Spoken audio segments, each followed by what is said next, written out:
Bonjour à toutes et à tous. Bienvenue dans le podcast Cocoon Doré. Qui sont les professionnels autour des parents?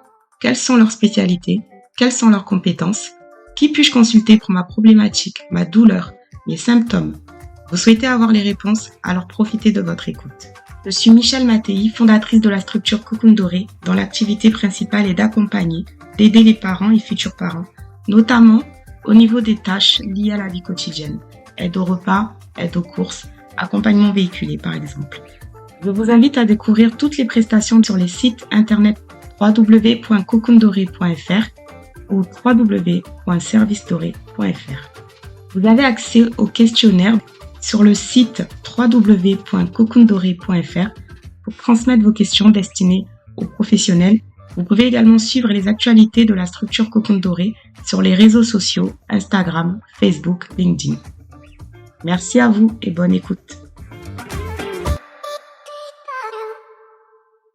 Bonjour, aujourd'hui je suis avec Madame Selam, Nathalie Selam, qui est sage-femme. Nathalie, tu as travaillé au CHU, au Centre Hospitalier Universitaire de Nice. Ouais. Et ensuite, tu as travaillé aussi à Paris.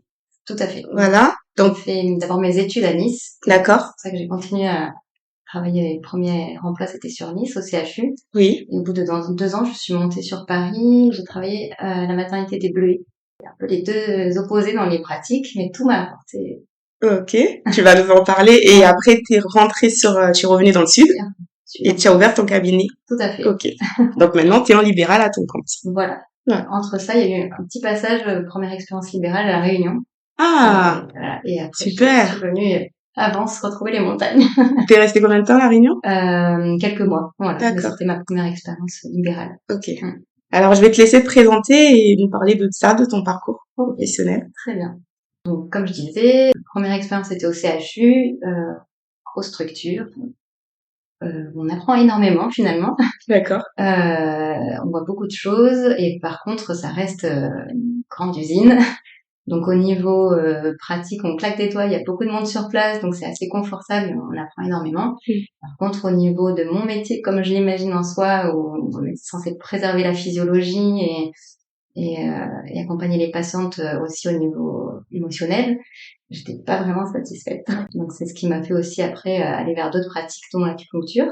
Oui. Et à Paris, donc j'ai été faire cette formation d'acupuncture qui durait 2 ans et j'ai finalement appris beaucoup de choses. Et je suis dans la maternité de Paris? Alors non, c'était une formation annexe. C'était une formation à côté, d'accord. Voilà. Et à Paris, c'était un niveau 1, donc le CHU c'est un niveau 3. Ça draine beaucoup de pathologies finalement, ce qui est important à connaître. Hein.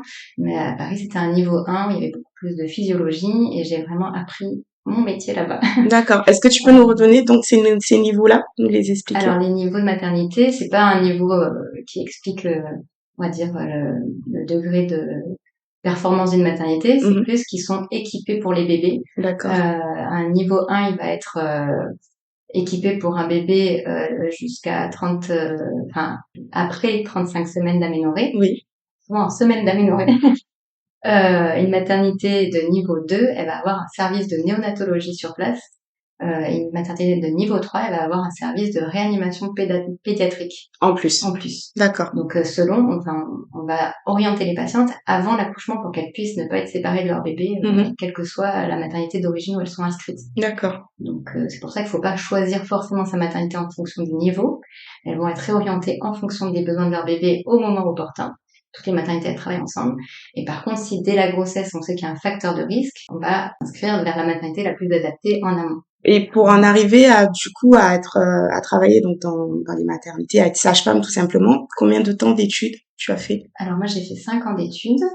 À l'école de sage-femme. À l'école de sage-femme. Et là maintenant, il y a depuis peu une 6e année qui a été rajoutée parce qu'il y a tout le versant gynécologie qui a été petit à petit augmenté. Et c'est vrai que nous, on se forme beaucoup après le diplôme de sage-femme, mais là, ils ont intégré ce manque, on va dire, dans la formation. Donc maintenant, c'est 6 ans. Est-ce que tu peux nous parler un peu des origines de la sage-femme? Alors les origines, je pense que le métier de sage-femme, il a existé de tout temps. Oui. n'était pas nommé comme ça. Ouais, j'ai fait un mémoire sur le deuil périnatal quand j'étais en formation. Et du coup, j'y suis allée un peu voir. Et effectivement, donc avant, c'était les matrones qui suivaient finalement les couples. Et c'était pas du tout la formation de sage-femme comme on entend aujourd'hui, mais elles étaient la personne source qui avait ces connaissances de pouvoir accompagner les naissances et dépister quand il y avait finalement une pathologie. Donc c'était le même rôle finalement, avec des naissances à domicile. D'accord. Et dans chaque famille, finalement, il y avait une matrone qui pouvait venir en soutien pour la naissance. D'accord. Donc les origines, elles sont très lointaines. Après, de sage-femme à proprement parler, il faudrait... Oui, ça va être long. Mais c'est la matrone qui était à côté de la maman pendant la période de la grossesse. Non assisté finalement, comme on peut des fois voir maintenant, il y avait toujours une personne référente qui avait cette connaissance qu'elle avait appris en fait au fil des accompagnements. Ouais, c'est ça. C'est un peu ce qui m'a donné envie, moi, d'ouvrir la structure dont je te parlais, pour avoir l'accompagnement, le service à la personne prénatale et pouvoir orienter auprès des professionnels après. Alors, est-ce que tu peux nous parler un peu du rôle de la sage-femme? Oui. Donc, le rôle de la sage-femme, pour moi, c'est le premier rôle, c'est le soutien, on va dire, psychologique des couples et aussi le maintien de la physiologie au niveau médical. Donc, il y a deux facettes, on va dire. Il y a vraiment entourer au niveau émotionnel et maintenir le bon équilibre émotionnel avant l'arrivée du bébé. Puis, une fois que le bébé est là, également. Et après, au niveau médical, parce qu'on fait aussi vraiment tout le suivi médical, c'est maintenir l'équilibre aussi pour qu'il y ait, dans l'idéal, pas de pathologie qui arrive. D'accord. Et quand il y en a une qui arrive, et ben, pouvoir la dépister et pouvoir faire le relais vers un médecin quand ça sort de notre rôle, finalement. D'accord.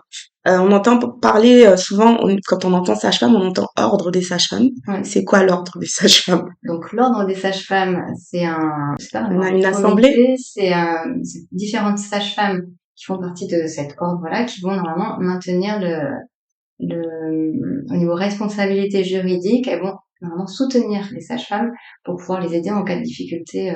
D'accord. Par exemple, si, je sais pas, on porte plainte contre nous, qu'il y a un procès, on fait appel à l'ordre des sages-femmes qui va pouvoir nous donner les outils pour... C'est un peu votre assurance. Alors, c'est pas non plus notre assurance, mais normalement, ils sont là pour défendre la profession. Au niveau juridique, au niveau droit. Elles sont censées être un soutien et préserver, on va dire, nos compétences. Elles vont nous aider à être dans les clous. C'est l'ordre des sages-femmes. Elles vont aller effectivement représenter les sages-femmes quand il y a des décisions qui se prennent, que ce soit au niveau des lois, au niveau de la sécu. Ça fait partie, voilà, de ce pôle-là. Alors ensuite, donc, ta formation de sage-femme, quand tu finis tes cours, enfin tes 5 ans, oui, même 6 ans, tu te formes à d'autres spécificités. Alors effectivement, il y a les 6 ans maintenant qui sont déjà très complets et qui permettent on passe en revue un petit peu la physiologie, mais brièvement, et on a beaucoup de cours de pathologie finalement. D'accord. C'est ce qui nous permet quand même de pouvoir après dépister quand on sort le cadre de la physiologie. C'est ça qui est pas simple dans le métier de sage-femme, c'est qu'on est autonome tant que tout va bien et qu'on est dans la physiologie. Dès qu'il y a un facteur de risque, il faut pouvoir le dépister pour pouvoir réorienter. Parce que là, on n'est plus autonome, on est censé orienter vers un médecin qui va être dans toutes ses compétences de gérer du coup cette pathologie. D'accord. Ça ne veut pas dire qu'on abandonne les patientes, ça veut dire qu'on passe le relais médical et on continue la surveillance physiologique ou des fois c'est des monitorings de suivi pathologique, mais là on n'est plus en autonome, on est sous couvert du médecin. Mais toi par exemple, tu es sage-femme donc formée à l'allaitement. Oui. Et à l'acupuncture. Et ça, c'est des choses que tu t'es formée ensuite parce que dans ta formation, tu n'avais pas assez d'outils. Après, toutes les sages-femmes, on a chacune, on va aller vers des domaines qui nous paraissent plus... Toutes les sages-femmes sont formées à l'allaitement, quand même. Oui. Ça, c'est vraiment le rôle propre de la sage-femme, c'est l'allaitement, la physiologie et dépister les pathologies. Donc ça fait quand même partie du rôle propre. Après, comme dans la formation, c'est assez brièvement abordé, on va compléter avec d'autres formations annexes et on fait de la formation continue. Je pense au portage bébé, par exemple, quand je me suis formée, il y avait des sages-femmes. Effectivement, ça on le fait après. D'accord. tout ce qui est massage bébé, portage, Voilà. ça fait pas partie de la formation médicale à proprement parler. C'est à nous de nous former derrière. Après, tout ce qui est acupuncture, c'est pareil, ça fait pas partie de la formation initiale. C'est un diplôme universitaire que j'ai fait en plus. Donc, aux parents de se renseigner auprès de la sage-femme pour savoir ce qu'elle fait. Plus sophrologie, d'autres. Là, j'ai une collègue avant, elle a fait une formation annexe d'ostéopathie. Elle a fait 5 ans de plus après en ostéopathie. Elle est sage-femme ostéopathe. Alors, est-ce que tu nous as donné tous les domaines du coup d'intervention ou tu peux en rajouter?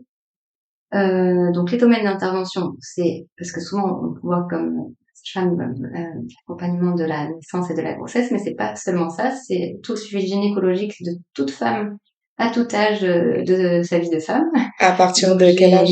Alors, des jeunes filles, par exemple, qui veulent juste des informations, on fait pas forcément d'examen médical, hein, c'est vraiment, on répond à leurs questions, ça s'appelle la consultation jeune fille. Oui. J'ai eu des jeunes filles qui venaient même en couple, ils étaient bien, ils parlaient de leurs questions de couple. D'accord.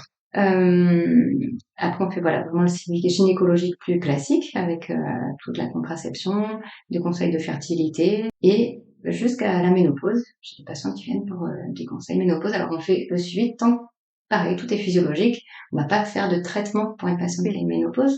On va faire des méthodes alternatives de soutien. D'accord. Voilà. Et tout ce qui est, par exemple, périnée aussi, on va j'ai des patients de 80 ans pour leur périnée. D'accord. Alors, la sage-femme suit bien les femmes, pas les hommes.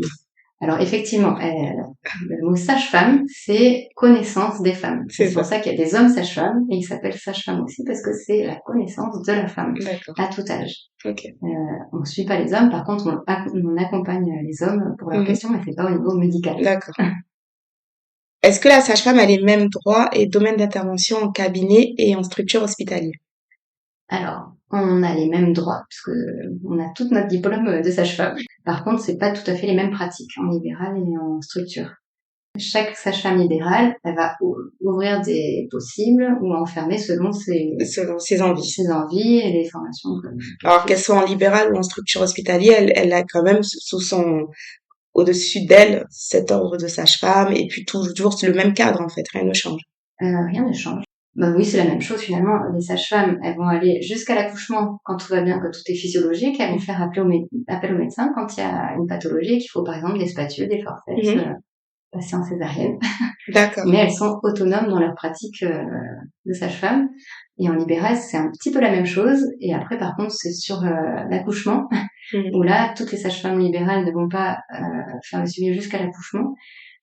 Certaines, elles pratiquent l'accouchement à domicile, mais c'est sur leur responsabilité. À domicile, on n'est plus couvert.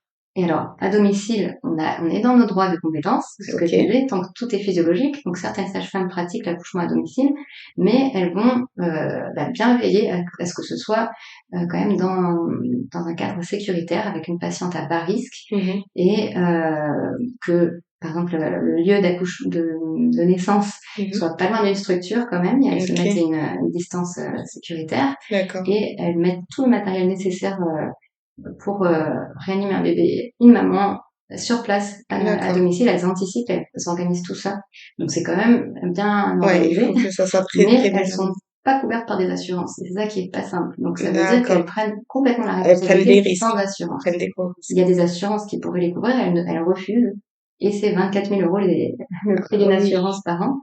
Donc même si elles voulaient payer cette assurance-là, de toute façon les assurances refusent de les couvrir. Par contre, plateau technique, hôpital, là, il n'y a aucun problème. Alors, il y a encore, les autres possibilités. C'est plateau technique, là, on vient d'en ouvrir un en type, oui. En type. Ça, c'est encore différent. C'est la structure qui nous loue finalement leurs locaux pour pouvoir accompagner des patientes qu'on a suivies en cabinet jusqu'à la maternité.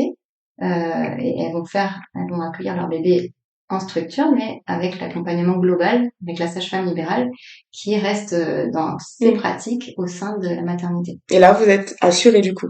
Là, voilà, on paye aussi une assurance. Alors, c'est pas l'hôpital qui nous assure, on reste quand même en libéral autonome et on paye... les assurances veulent bien assurer les sages-femmes en plateau technique. Quand il y a, pareil, une pathologie, on transfère la patiente en alors, plateau technique, c'est bien rester vraiment sur la physiologie le plus possible, en fait. Mais il y a tout mis en place au cas où il y a un problème. C'est les mêmes critères que l'accouchement finalement à domicile, puisque c'est notre responsabilité de sage-femme seul, autonome. Par contre, en cas de transfert, c'est vrai que c'est très facile. Et puis, en cas de besoin de demande d'avis, on a Et il y a quand même des médecins. C'est ça, il y a quand même des médecins sur place, on a un lien avec la maternité, et du coup, c'est ça qui est assez confortable. On peut faire l'accouchement comme on l'entend, si on veut, la patiente souhaite un accouchement dans l'eau, on va pouvoir honorer sa demande, par exemple. Okay. On peut plus ouvrir de possible, Mhm. sous couvert qu'elle soit dans du bas risque, et en cas de changement de cap, on transfère, ça change d'équipe finalement de sage-femme. Alors, tu disais qu'on peut consulter une sage-femme à tout moment de la vie de femme. Ouais. Donc, au niveau du projet de naissance, il y a des parents qui viennent te consulter. Ils n'ont pas encore l'enfant n'est pas en route, mais ils pensent à faire un enfant. Ils peuvent venir te consulter pour en parler. Effectivement, toutes les sages-femmes reçoivent les couples en consultation préconceptionnelle, on appelle ça, c'est pour organiser le suivi, répondre à leurs inquiétudes, les informer mieux en amont de la grossesse, faire beaucoup de prévention finalement. Quand on est enceinte et qu'on est suivi par un gynécologue, à un moment donné, on doit aller consulter une sage-femme. À quelle période exactement de la grossesse on doit aller vous consulter? Alors, on va dire conseillé, effectivement, d'aller vers une sage-femme pour la préparation à la naissance. C'est ça. Le tout premier rendez-vous, c'est le bilan prénatal. C'est peu connu encore ce bilan prénatal, mais on est censé le faire le plus tôt possible pour parler des perturbateurs endocriniens, de tout l'environnement, on va dire, qu'on peut optimiser en début de grossesse pour. Alors ça, c'est pas le premier rendez-vous obligatoire. Ça fait pas partie des 7 consultations obligatoires. Ça, c'est vraiment avant. C'est en tout début de grossesse. Ça s'appelle le bilan prénatal. Et c'est tout nouveau? C'est assez récent. Alors, je saurais pas dire depuis combien de temps, mais bon, ça doit faire 2-3 ans. Donc, le bilan prénatal. Ensuite, il y a l'entretien prénatal précoce. Ça, on dit du 4e mois, mais on peut le faire le plus tôt possible aussi.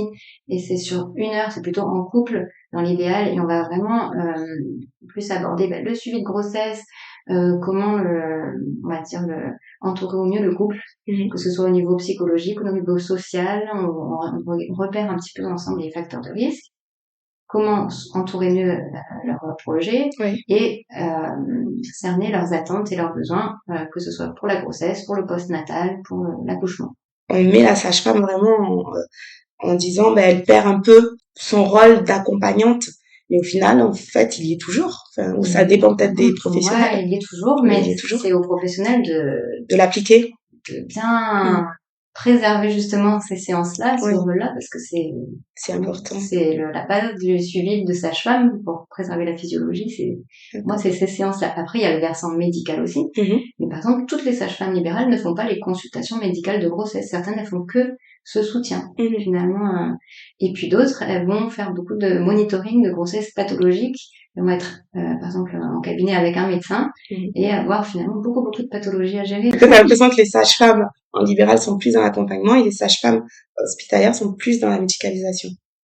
Alors, tout dépend des hôpitaux. Ça dépend, d'accord. Je te disais, au Bleuet, où j'avais travaillé, c'était une maternité de niveau 1, où il y avait peu de pathologies finalement dans le suivi, et les patientes, elles venaient là-bas parce qu'il y avait des péridurales où on pouvait marcher, déambuler avec, elles pouvaient accoucher dans l'eau. Donc finalement, on était beaucoup dans l'accompagnement, mais pas de A à Z. C'est-à-dire que une patiente arrivée, on ne la connaissait pas. Elle avait été vue par des collègues en suivi de grossesse et en préparation à la naissance, mais parfois on les connaissait, mais c'était rare.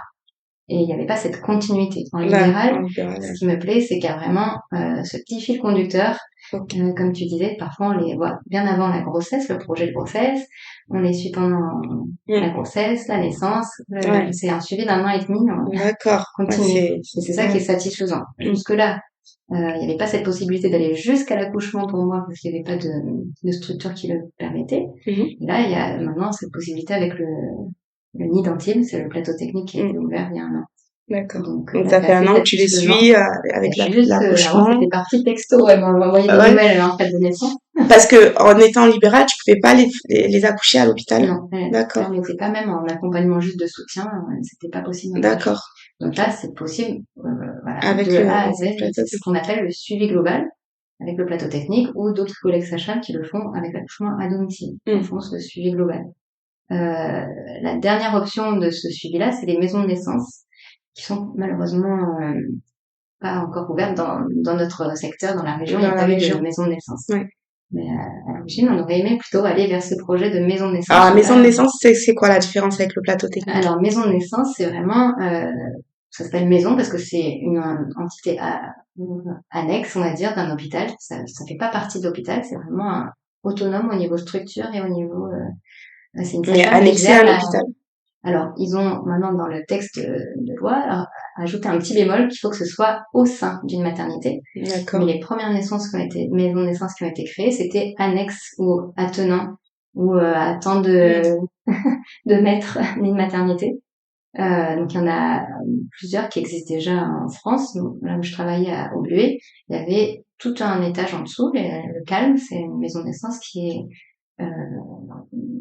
au sein même finalement de la structure, mais elles sont complètement autonomes dans leur pratique. Donc que des sages-femmes? C'est une sage-femme qui gère, enfin c'est des sages-femmes qui gèrent la maison de naissance, le fonctionnement, jusqu'au moment de la naissance où le couple va dans cet univers où il y a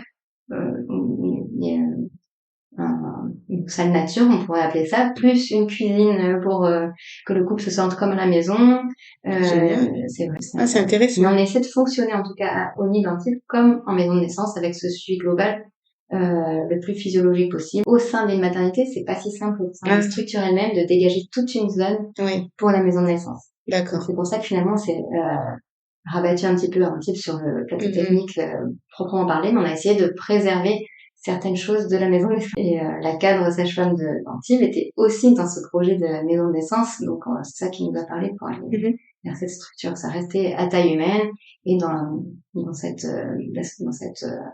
ce souci d'ouvrir cette structure, mais en alternative la plus physiologique possible. Parce qu'on peut faire des plateaux techniques qui accompagnent les patients sous péridurale, par exemple. Nous, c'était pas notre souhait. C'est un plateau technique, finalement, en plus maison de naissance. D'accord. À bas risque. C'est bien, c'est super. Vous êtes combien de sages-femmes sur le... Alors, ça a beaucoup changé entre l'ouverture du plateau technique et maintenant, mais là, actuellement, on est 4. Il y a les consultations obligatoires quand on est enceinte. Et quand on est en dehors de ces consultations obligatoires, le remboursement, est-ce que tu peux nous dire un peu comment ça se passe?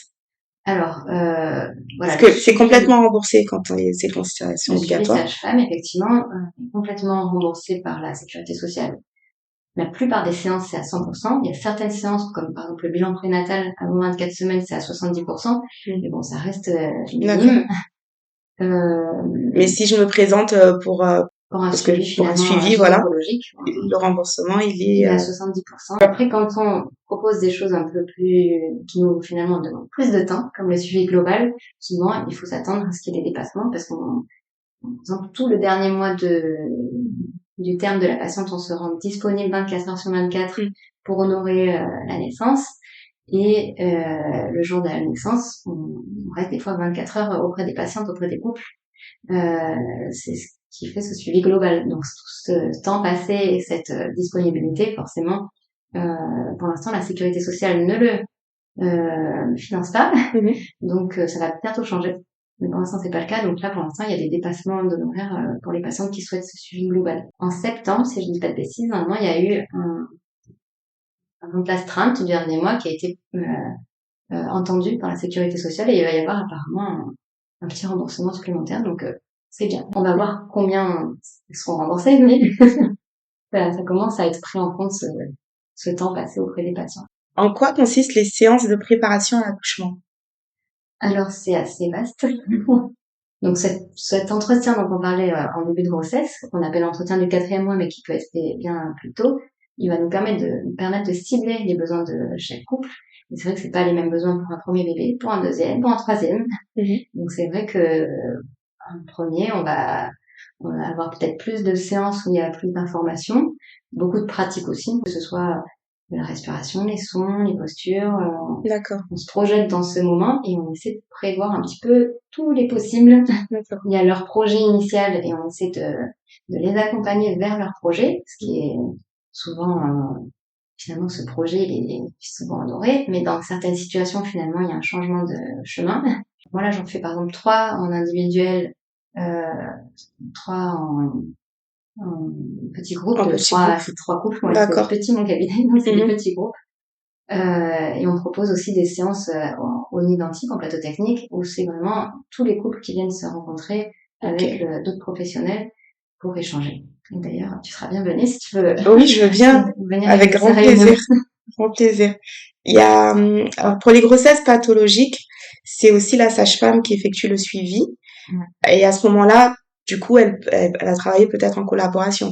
Tout Alors, dépend de la pathologie. effectivement, quand il y a une pathologie, il y a le médecin qui va être en première ligne Mhm. pour le suivi de la patiente et il va prescrire à la sage-femme. Donc là, on n'est plus complètement autonome.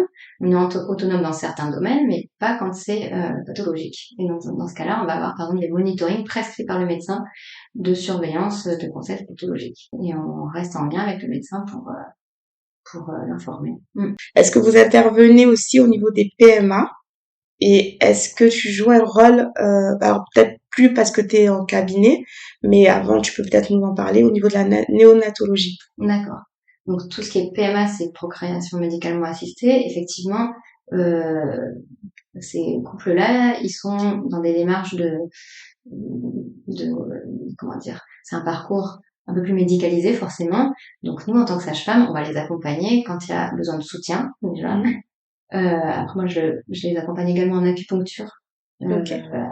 pendant leur parcours PMA. Donc là, on Tu peux va optimiser rapidement nous parler un peu de l'acupuncture pour les gens qui savent pas peut-être. Alors acupuncture ou médecine chinoise, hein, c'est pas forcément que avec des aiguilles, c'est acupuncture, massage Krina ou Moxa. Ok. En fait, on va dire optimiser leurs chances de réussite en préparant le terrain. Et ça, je le propose pas qu'aux couples dans ce parcours-là. En fait, c'est toutes les patientes quand elles ont ce projet de grossesse, ben on va essayer d'améliorer le terrain pour que il n'y ait pas trop de nausées en début de grossesse, pas trop d'inconfort. Il faut être en couple, il faut venir avec le couple pour faire ça ou la femme seule. C'est comme ils veulent.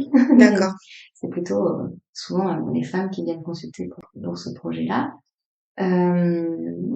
Et après, voilà, dans les structures elles-mêmes de PMA, souvent, il y a l'acupuncture qui est aussi intégrée. Donc, voilà, tout dépend des structures. Parfois, les patientes, elles ont déjà tout le parcours organisé au sein de la structure. Parfois, c'est pas le cas. Et là, ils font appel à des sages-femmes libérales acupunctrices pour compléter le suivi. Ok. Voilà. Et donc, tu me posais une deuxième question La sur néonatologie. la néonatologie. Néonatologie, donc ça, c'est quand un bébé naît prématurément. Donc, c'est comme je disais, hein, il y a certaines structures où ils ont des services de néonatologie, où là, c'est plus les soignants de premier recours, c'est plus les médecins, les auxiliaires puéricultrices, les puéricultrices qui vont vraiment entourer les couples, soutenir aussi au niveau de l'allaitement. La sage-femme. Et nous, on a suivi ces patientes finalement qui ont accouché prématurément. On reprend le relais dès leur sortie de néonatologie. Ouais. Okay. Ou de maternité quand elles sont sorties avant leur bébé. Ouais. Alors, petite précision, la prise en charge au niveau de l'accompagnement périnatal n'appartient qu'à la femme. Alors, on va dire pour moi, ça appartient au couple quand même. C'est un couple qui vient consulter pour accueillir leur bébé et toutes les séances de préparation à la naissance, par exemple, moi je leur dis dès le début que dans la mesure du possible, s'ils peuvent venir en couple à toutes les séances, et puis on leur donne aussi beaucoup d'outils aux parents. Pour moi, c'est le couple qui va avoir ce bébé et surtout c'est le conjoint qui va être la première ressource de la maman. Que ce soit pendant la naissance, on leur donne beaucoup d'outils finalement au conjoint. Pour les laisser acteurs aussi dans leur rôle et que cette bulle soit préservée quand on n'est pas là jusqu'au bout. Finalement, c'est le conjoint qui va faire cette bulle protectrice qui va continuer le rôle de sage-femme. Du coup, tu me parlais des couples homosexuels. Et donc, effectivement, couple, peu importe, finalement, effectivement, homosexuel, c'est exactement la même prise en charge, en charge de la même, propose les mêmes accompagnements. Alors, c'est plus sur Paris, effectivement, que j'avais plus de suivi de couple homosexuel. Parfois, j'ai eu des troubles, on appelait ça, où il y avait deux papas et une maman. Parfois, c'était deux couples d'homosexuels, deux femmes et deux hommes qui avaient ce projet d'élever cet enfant finalement en alternance ensemble, avec une garde alternée. Peu importe, nous, en fait, on accueille toute personne avec leurs projets, leurs attentes, leurs besoins, et on essaie d'accompagner au mieux leurs demandes.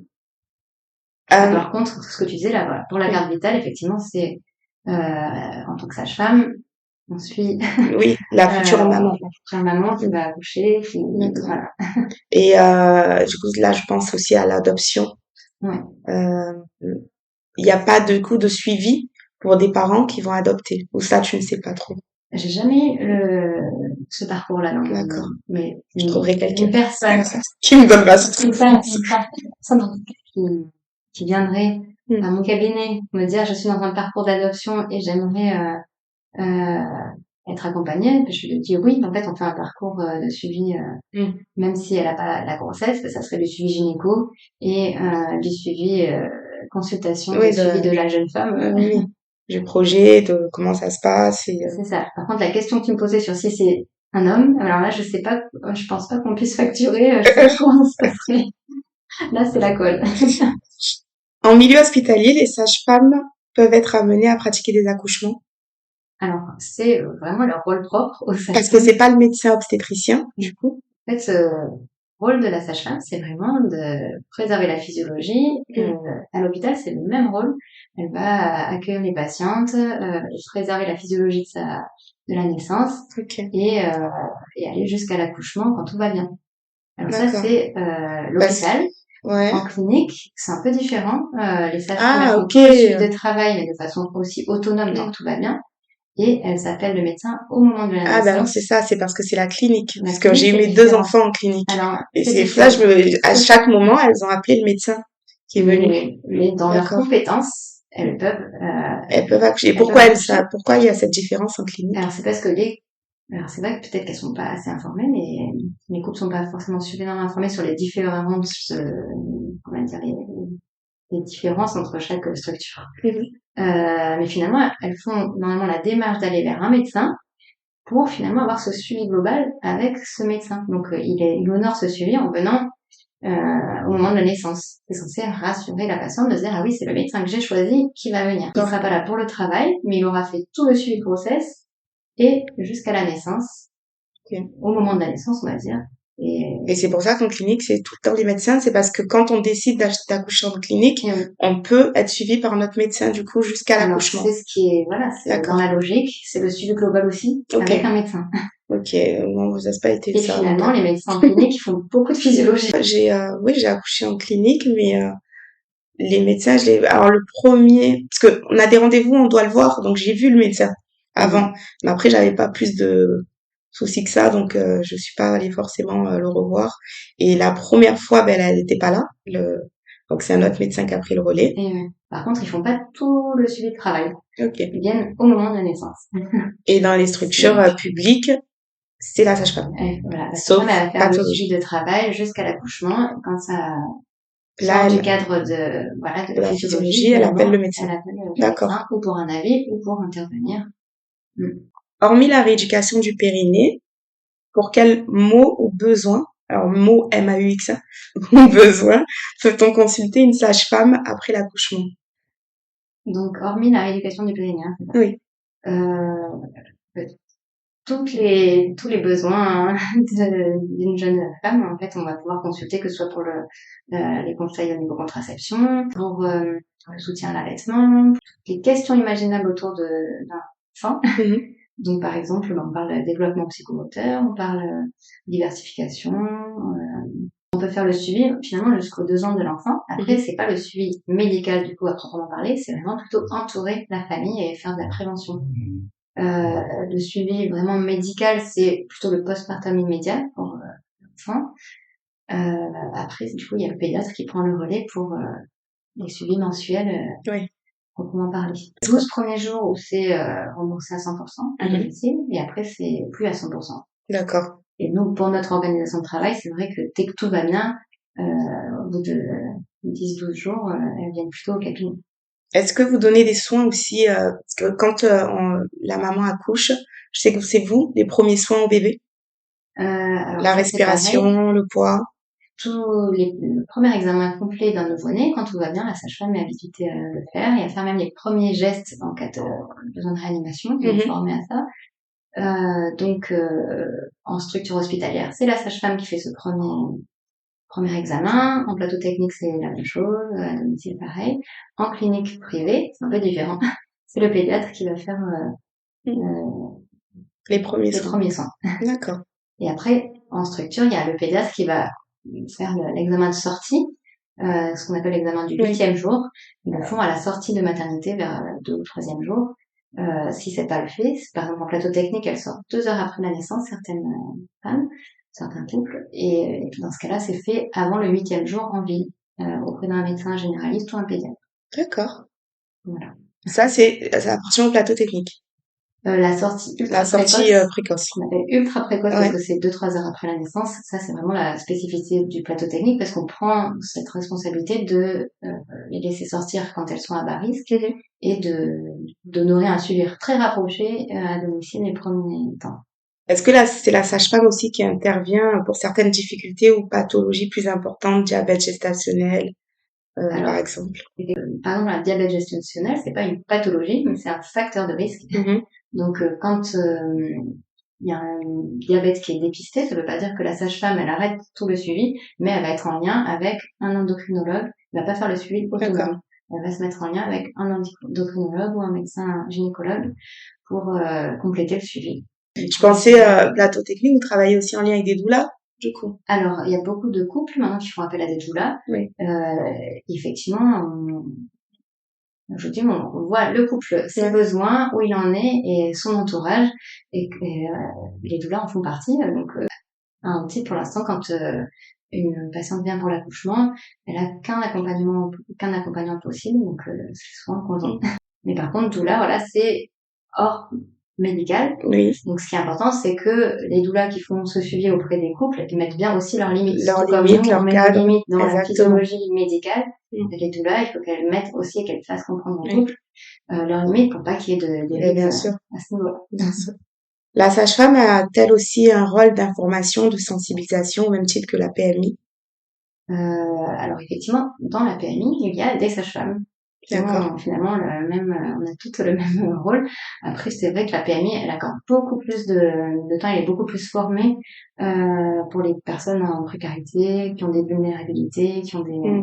Et quand tu dis dans la PMI, il y a des sages-femmes, le rôle de la sage-femme en PMI, c'est quoi, du coup? Alors, le suivi. Elles font du suivi gynécologique, du suivi mais pas l'accouchement. à la naissance. Elles font pas l'accouchement. Et elles font le Ça se postpartum. rapproche du suivi libéral un peu plus classique sans l'accouchement. D'accord. Et elles sont un peu plus formées à tout ce qui est prévention. D'accord. Au niveau des droits, l'allaitement, tout ça. Tout ce qui est, voilà, dans les situations vraiment des fois complexes, quand il y a, je sais pas, l'allaitement au travail, quand j'ai parlé de l'allaitement, c'était droit du travail, allaitement au travail. Alors ça, on est censé aussi informer le couple là-dessus en libéral, mais vraiment en PMI, quand il y a vraiment une précarité ou une situation très complexe au niveau social, eh ben, elles vont être plus vite en lien avec une assistante sociale qui est sur place et un parcours beaucoup plus, qui entoure beaucoup plus le couple quand c'est des situations très difficiles. Donc nous-mêmes, quand on a une patiente à risque, eh ben, on va conseiller à la patiente d'aller aussi compléter le suivi en PMI. Est-ce que tu joues un rôle? Je pense que oui, mais tu peux nous l'expliquer quand il y a des besoins spécifiques au niveau, par exemple, de l'handicap, du deuil périnatal, de l'avortement. Alors c'est vrai que pour tous ces domaines, moi ça demande un accompagnement encore plus soutenant et encore plus complet. Alors on a des petites formations pour essayer de répondre au mieux à ces besoins, mais bien souvent moi, j'oriente aussi vers les associations. Je trouve qu'elles trouvent quand même plus de soutien encore, plus de... Parce que vous êtes formés quand même au deuil périnatal. On est formés, mais on n'a pas forcément des fois la disponibilité nécessaire et même les informations actualisées. C'est à chaque fois des domaines très très spécifiques comme le handicap. Ça demande quand même beaucoup de... Mais je vois qu'il y a quand même pas mal de personnel hospitalier qui commence à se former pour l'accompagnement du deuil. Donc, petite formation, mais pour moi c'est pas suffisant et qu'on rencontre pas fréquemment ces situations. Donc se mettre au bout du jour et c'est pas forcément évident. Donc vous orientez aux associations. Continuer à suivre on soutient et après on complète avec souvent des associations et des structures.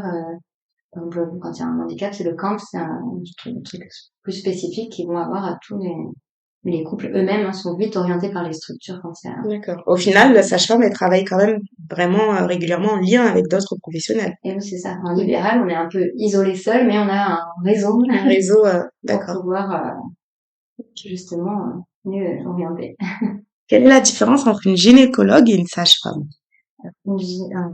Un gynécologue, oui, le gynécologue, c'est un médecin finalement. Donc, c'est notre formation qui est quand même différente.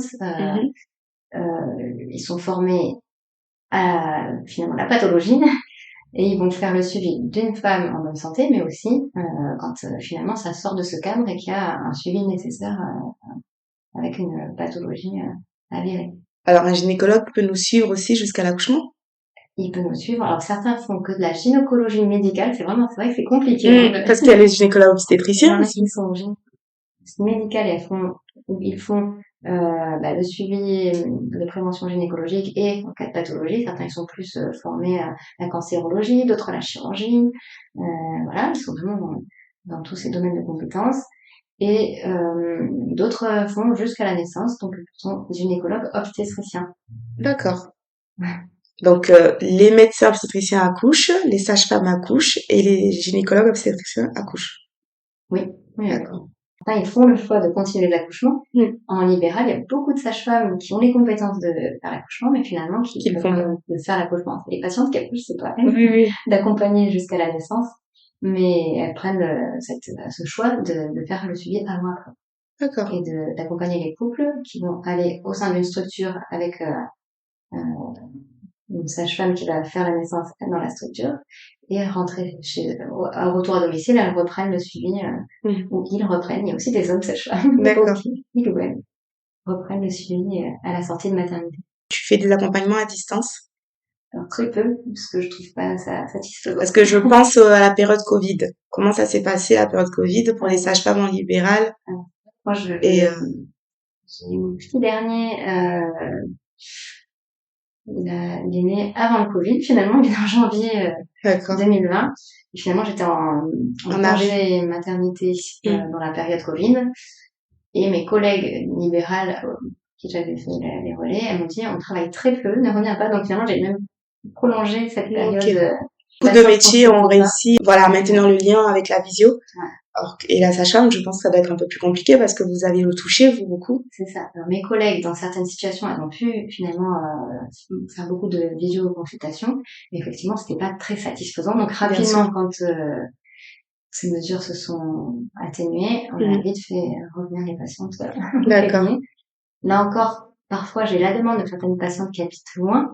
Donc, pour de la préparation à la naissance ou du conseil postnatal, parfois, ça m'arrive de le faire, mais c'est très, très, très rare parce que je trouve que c'est quand même pas complètement satisfaisant. On a besoin de voir, de toucher, c'est un métier qui se fait avec nos mains, nos yeux, nos sens. C'est ça. Donc, en tout cas, pour les suivis médicaux, c'est pas du tout le cas. C'est plus pour des conseils éventuels de patientes dans des secteurs très éloignés. Pour toi, comment choisir sa sage-femme et comment s'assurer de ses compétences? C'est simple comme question. En fait, chaque couple va avoir ses attentes, ses besoins, et je pense qu'il va aller vers la sage-femme qui lui ressemble, j'espère. En fait, comme beaucoup de métiers dans l'humain, j'ai envie de dire, parce que là, j'ai fait des interviews sur la consultante en lactation, la doula et la sophrologue, et c'est la même réponse qui revient. Et pour avoir vécu ça, quand j'ai fait mon premier remplacement justement à La Réunion, j'ai fait dans 2 cabinets de sage-femmes libérales. Elles avaient des pratiques complètement différentes et des patientes complètement différentes. Ouais, du coup, moi, j'ai dû un peu m'adapter finalement avec mes valeurs quand même.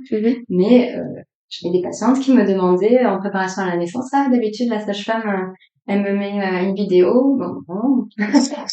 C'est une question de feeling, de cœur, Elles attendaient ça, et puis elles étaient satisfaites de ce suivi, là. D'accord. Moi, je me faisais faire plus de leur pratique, mais finalement, je vois que ça ne les satisfaisait pas complètement. Donc finalement, je me suis dit, effectivement, chaque couple a ses attentes et va aller, je pense, vers la personne qui satisfait au mieux leurs besoins. J'espère. Donc, c'est bien se renseigner. Souvent, c'est le bouche à oreille avec des amis, avec d'autres couples qui ont eu des enfants.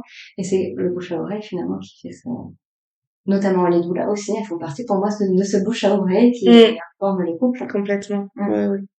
Qu'est-ce que tu peux donner comme conseil ou information, astuce aux futurs parents?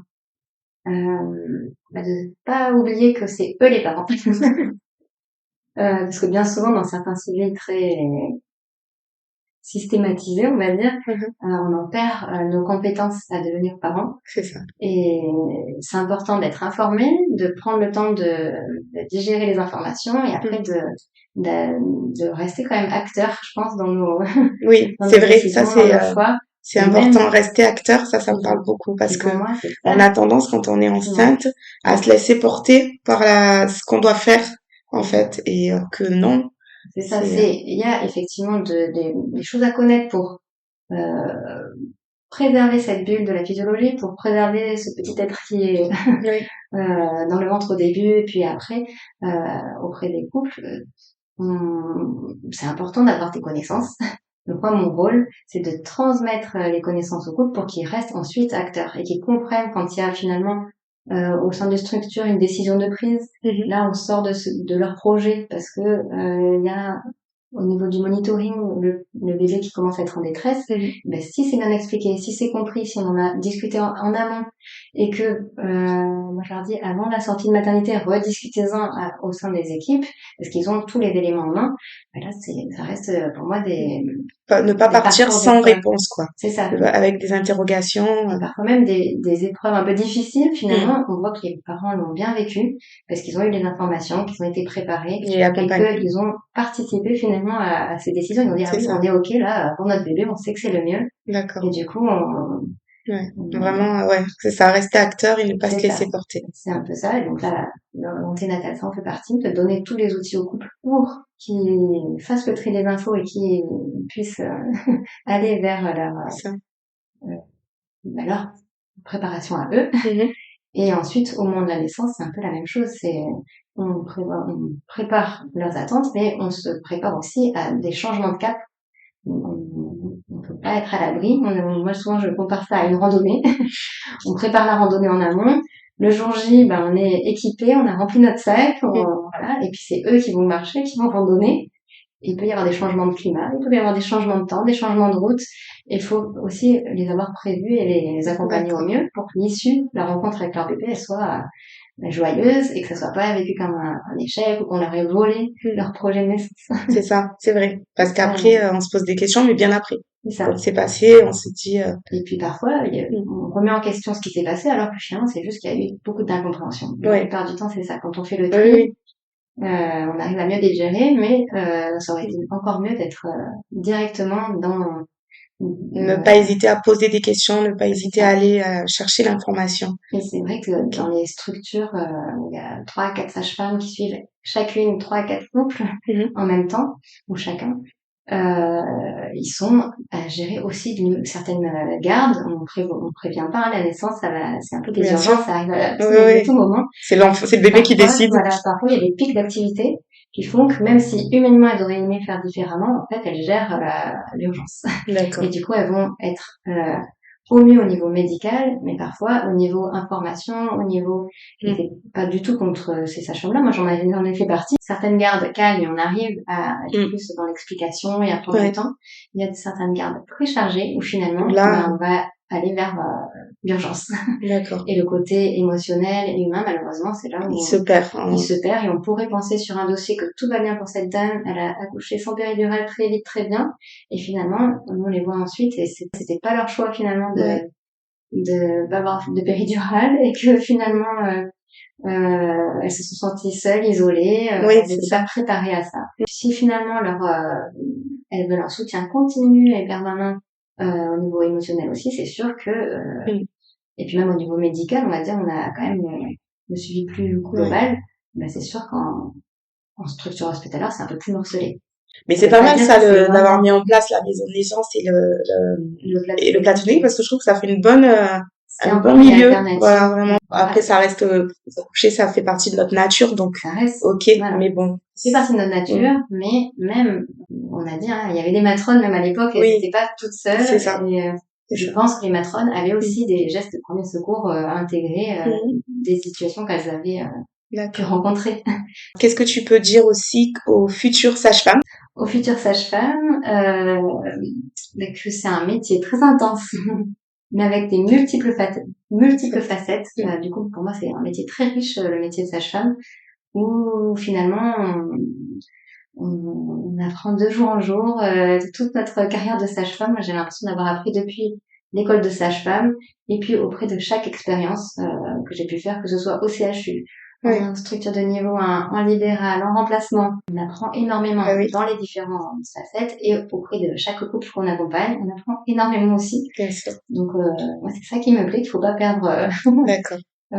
Et bien souvent, le métier il est un peu mis à mal. C'est pas un métier facile parce que justement trouver l'équilibre entre on est encore dans nos clous de l'autonomie de la sage-femme, de la physiologie. Quand est-ce qu'on bascule vers de la pathologie, c'est pas si simple. Et donc c'est pour ça qu'il y a beaucoup d'étudiants de sage-femme. Ils ont fait 6 ans à avoir que de la pathologie, à avoir que du risque. Et c'est important de continuer à se former sur la physiologie. Moi, c'est ça le message que j'aurais à leur donner. De voir des naissances non médicalisées, ça veut dire sans péridurale, c'est pas non médicalisé, le mot c'est médicalisé mais pas comme on l'entend, on va dire des naissances où on respecte la physiologie. C'est vrai qu'on en voit pas beaucoup et on n'apprend pas beaucoup à préserver cette physiologie. Donc alors, le conseil que je voudrais donner, c'est se former là-dedans. En pathologie, on est souvent bien formé, mais pas dans l'accompagnement émotionnel et du maintien de la physiologie. D'accord. Pour moi, l'accompagnement idéal, c'est que le couple, il est un réseau de professionnels et que quand tout va bien, il aille vers plutôt de la physiologie et de l'accompagnement de personnes qui font de la physiologie. Et quand il y a une pathologie, que les professionnels qui font ce suivi, ils prennent plus de temps avec ces parents qui ont besoin d'un accompagnement. Exactement, c'est ça. Ça serait l'idéal. C'est l'idéal qui va être fait en fonction des besoins vers différentes structures. Et jusqu'au dernier moment, ils savent pas forcément s'ils vont accoucher en maison de naissance, à domicile. C'est ce qui se fait dans d'autres pays? Au Québec. D'accord. C'est pas une décision qu'ils vont à prendre en amont. C'est au moment de l'accouchement où finalement, on voit est-ce qu'il y a un facteur de risque, est-ce que le couple se sent bien. C'est intéressant ça. C'est pas organisé de la même façon. Parce que ça, l'idée, que ce soit pas décidé en amont, mais au tenter en fonction du besoin du couple et de là où en est le couple au niveau médical et émotionnel. Bon, ok. Voilà. Bon, merci Nathalie d'avoir répondu à toutes les questions. Merci beaucoup. Le podcast Cocoon Doré, c'est l'écoute d'un nouveau professionnel en parentalité le premier dimanche du mois. N'hésitez pas à vous abonner et nous mettre les 5 petites étoiles si vous souhaitez soutenir ce podcast. Merci à tous et à bientôt pour une prochaine écoute.